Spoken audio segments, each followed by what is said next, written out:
지난 4월 홍성 초대형 산불 발생 지역을 관광지로 가꾸자는 목소리가 커지고 있습니다. 인근 자원과 연계해 리조트 등 관광시설을 조성하는 건데 홍성군도 적극 검토에 나섰습니다. 정부가 의대 입학 정원을 최대 3,000명 더 늘리는 방안을 검토하고 있는 가운데 충남에서 의대 정원을 확대해 의료 공공성을 강화해야 한다는 목소리가 나왔습니다. 충남의 한 사립고등학교가 보조금 수천만 원을 법인 이사장 사유지 옹벽 공사에 사용한 사실이 뒤늦게 알려졌습니다. 감사에 적발되자 학교는 뒤늦게 해당 부지를 법인 재산으로 출연했습니다. 태안군이 국가관리 연안항으로 지정된 경렬비 열도 개발을 본격적으로 추진합니다. 2030년까지 478억 원을 투입해 부두와 헬기 착륙장을 조성할 계획입니다.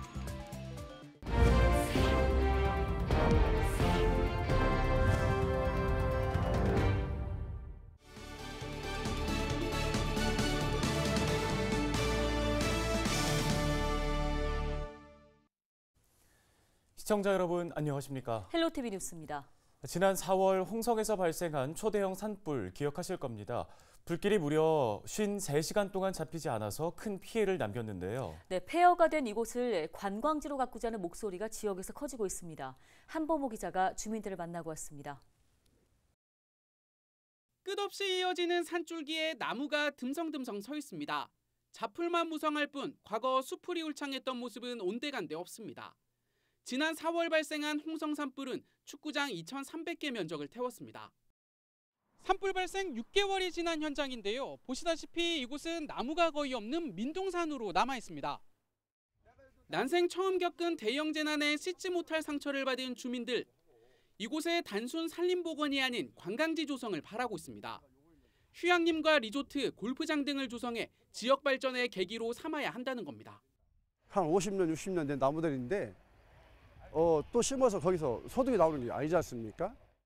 산림청 매뉴얼대로 가면 안 되고 우리 서면 주민들이 원하는 걸로 좀 다른 무대도 그렇게 해줬으면 좋겠다. 그런 생각이 서부 면민의 생각입니다. 다. 이는 홍성군 전체 관광 밑그림과도 맞아떨어진다는 주장입니다. 군은 유일한 해안권이자 남당항과 홍성 스카이타워 등이 위치한 서부 지역을 대표 관광지로 적극 개발하고 있는데 바로 산불 피해지 인근입니다. 서부에 해안을 끼고 있는 천혜의 자연경관이기 때문에 여기에 더불어서 관광객이 쏘는 것, 앞으로 살아갈 길은 먹거리 창출이다. 그런 측면에서 이곳에 주민들이 원하는 그런 사항들이 앞으로 복구가 이루어져야 된다는 걸 강력히 주장한 바 있습니다. 개발이 추진될 경우 동의를 해줘야 할 산주들도 적극 협조에 나서겠다는 분위기. 농촌도 미래 먹거리 산업은 관광 산업으로 모아져야 된다고 생각을 하고 있습니다. 그렇기 때문에 지역민들도 산주들도 특별히 그 리조트가 들어온다고 해서 반대를 한다는 그럴 사람은 거의 없다고 합니다. 이런 목소리가 확산하자 홍성군도 적극 검토에 나섰습니다. 우선 다음 달 마무리되는 용역 결과를 토대로 휴양림 조성 등을 포함한 기본적인 산림보건 방향을 결정하겠다는 방침. 또 이와 별도로 대형 숙박시설 유치를 위해 민간 사업자들과 협의를 이어가고 있다고 밝혔습니다. 골프장이라든가 대형 숙박시설에 대해서 이제 민간 업자들하고 현재 접촉을 하고 있습니다. 그리고 남당항이나 속동항에도 현재 설치되어 있는 것 외에 별도로 더 연계 사업을 추진해서 서부 해안 지역을 특색 있고 차별화된 관광지로 개발해 나가도록 그렇게 하겠습니다. 폐허로 변해버린 홍성 산불 지역을 새롭게 가꿔달라는 주민들의 염원이 실현될 수 있을지 관심이 모아집니다. 헬로티비 뉴스 한보호입니다. 정부가 의대 입학 정원을 최대 3,000명 더 늘리는 방안을 검토 중인 것으로 알려진 가운데 충남에서 의대 정원을 확대해야 한다는 목소리가 나왔습니다. 정의당 충남도당은 충남 서남부권의 경우 몸이 아파도 치료를 받을 종합병원이나 담당 전문의가 없다며 의대 정원 확대와 의사수 증원을 추진해야 한다고 주장했습니다. 또 지역 공공의대도 함께 설치해 보건의료 공공성을 강화해야 한다고 덧붙였습니다. 홍성의 한 사립고등학교 법인 이사장이 교육청 감사에서 경고 처분을 받은 사실이 뒤늦게 드러났습니다. 한국 K-팝 고등학교는 지난해 교육환경 개선을 목적으로 충남교육청으로부터 약 1억 1천만 원을 지원받아 옹벽 공사를 진행했습니다.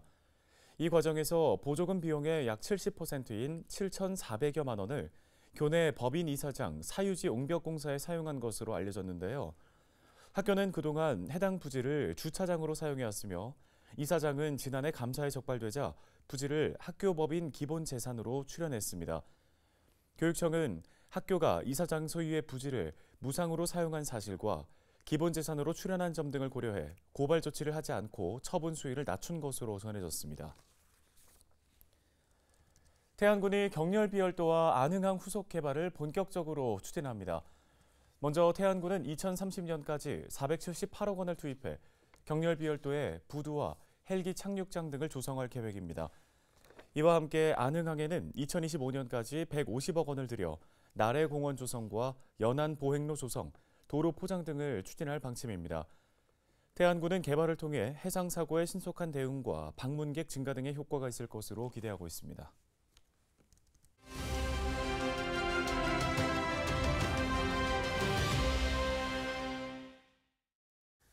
다음 소식입니다. 충남도가 온라인 소통 창구에서 다양한 의견을 제시할 도민 패널을 모집합니다. 네, 충남도 대변인실 한도희 주무관 전화 연결해서 자세한 내용 들어보겠습니다. 주무관님 안녕하십니까? 안녕하세요. 충남도청 대변인실 한도희 주무관입니다. 예, 먼저 잘 모르시는 분들을 위해 충남도의 온라인 도정 소통 창구죠. 충남 서로 이음이 어떤 건지 소개 부탁드립니다. 네, 충남 서로 이음은 도민의 제안을 듣고 도민에게 직접 묻고 의견을 듣는 양방향 소통 체계로 운영되는데요. 충남 서로 이음을 통해 민선 8기 도정 운영 관련 도민의 객관적인 평가를 토대로 도정 주요 정책의 개선과 보완 기회를 마련하는 기초 자료로 활용할 계획입니다. 네, 소통에 참여할 도민 패널을 모집하고 있다고 들었습니다. 이 부분도 한번 소개해 주실까요? 네, 도정과 도민의 양방향 소통 강화를 위해 충남 서로 이음의 주 회원 체계를 충청남도 도민 패널 형태로 모집해 운영할 계획입니다. 패널은 충남 서로 이음 누리집을 통해 상시 공개 모집하며 도내 거주하는 14세 이상 도민이면 누구나 가입하실 수 있습니다. 네, 그럼 도민 패널은 구체적으로 어떤 역할을 하게 되나요? 네, 도민 패널은 충남도에서 도정과 관련된 내용에 대하여 온라인 여론조사나 투표에 직접 참여하며 다양한 주제와 의견을 도정에 제시하는 역할을 하게 됩니다. 또한 새로운 조사가 시작되면 조사 참여 안내 알림을 받아보실 수 있으며 조사에 참여한 패널들에게는 참여할 때마다 추첨을 통해 소정의 경품을 지급할 예정입니다. 도민 패널은 도정에 직접 참여할 수 있는 기회가 제공됩니다. 다양한 계층별 의견 수렴에 대한 결과에 빠른 피드백을 드리겠습니다. 도민 여러분의 많은 참여와 가입 부탁드립니다. 네, 알겠습니다. 여기까지 듣겠습니다. 충남도 대변인실 한도희 주무관이었습니다.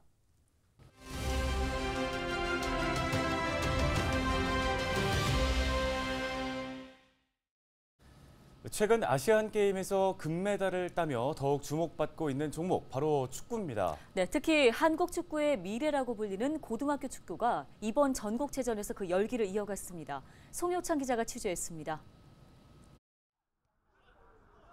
광양 공설운동장 축구 전용 2구장에서 열린 18세 이하 남고부 축구. 이날 결승 진출을 두고 4개 팀이 자웅을 겨뤘습니다. 우선 오전 10시부터 진행된 서울 영등포 공업고등학교와 경남 창녕고등학교의 준결승 경기. 경기 초반 창녕고가 매섭게 영등포 공고를 압박합니다.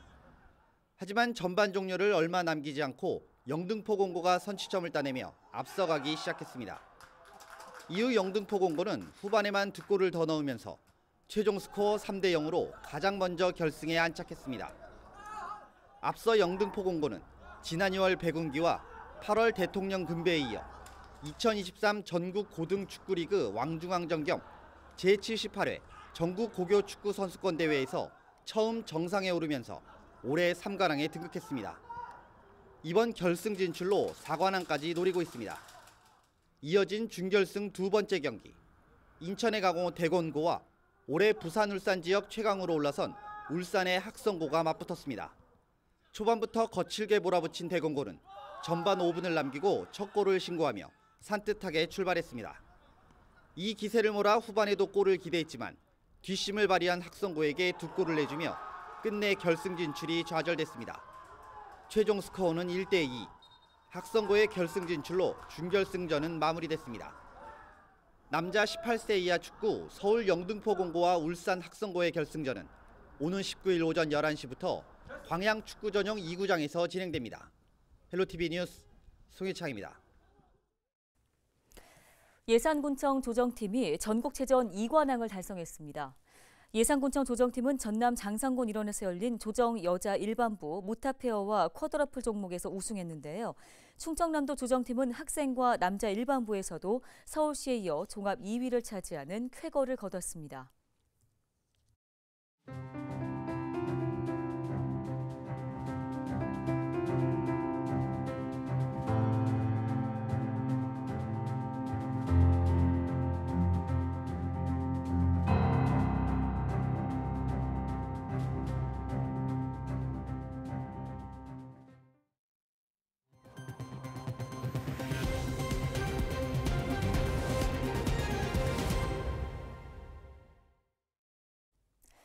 충남도와 전북도가 상생 발전을 위해 손을 맞잡았습니다.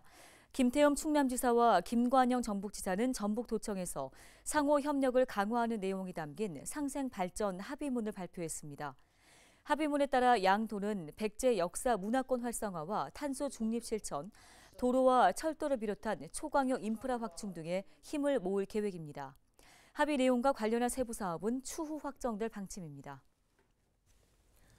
충남도가 제27회 노인의 날 기념 행사를 개최했습니다. 10월 2일인 노인의 날은 정부가 제정한 법정 기념일로 행사에는 김태흠 충남지사와 시군 노인회 관계자 등 600여 명이 참석했습니다. 이 자리에서 김 지사는 전국 노인체육대회 확대와 파크골프장 조성, 노인 일자리 통합지원센터 개소 등을 통해 노인 건강과 일자리 창출을 지원하겠다고 밝혔습니다. 충남도가 상대적으로 안전관리가 취약한 중소규모 건설 현장에 대한 합동 점검을 실시합니다. 점검 대상은 시군에서 발주한 50억 원 미만의 공사 현장 90곳입니다. 이들 현장은 전담 안전관리자 선임 의무가 없는 곳으로 전문가 120여 명으로 구성된 합동 점검반이 오는 20일까지 점검에 나설 예정입니다. 충남도가 지난달 식당과 대형마트 등을 대상으로 단속한 결과 모두 15건의 위법 사례가 적발됐습니다. 이번 단속은 추석 명절을 앞두고 원산지 표시 위반과 부정 유통 행위를 차단하기 위해 실시됐습니다.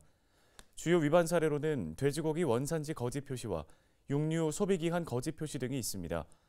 뿐만 아니라 원산지를 표시하지 않거나 건강검진을 실시하지 않은 업체도 적발됐습니다. 충남도는 거짓 표시 등 2건은 검찰에 송치하고 나머지 13건은 과태료 처분을 내릴 예정이라고 전했습니다.